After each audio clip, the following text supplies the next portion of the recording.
Okay, so we all know that it's important to monitor our students and gather data about what they're producing. But do we monitor all the activities in the same way, or do we have different ways of monitoring? Absolutely we do. We have 4 main types of monitoring, to be precise.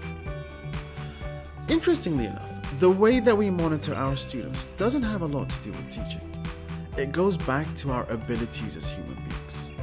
Sometimes we need to see what the students are producing. In order to do that, we have to physically go closer to them to see their handouts. Controlled practice tasks are a very good example of what require close monitoring. Sometimes I don't need to see, but I need to hear what the students are saying. In that case, I can have more distance between myself and the students. This is what we call distant monitoring.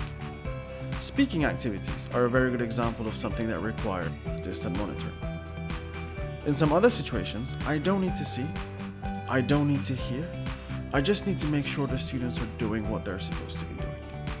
This is what we call invisible monitoring, and we try to stay as far away as we can and give students as much room and space as they require.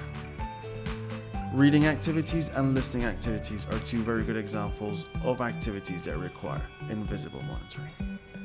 The 4th type of monitoring is when we're not really monitoring, but we're pretending to. That's what we call gin and tonic monitoring. That's when the teacher walks around the classroom aimlessly, pretending to monitor. And if you stop the teacher right there and say, "Hey, what have you monitored so far?" They're like, "I have no idea, man. I'm just pretending." We don't like that.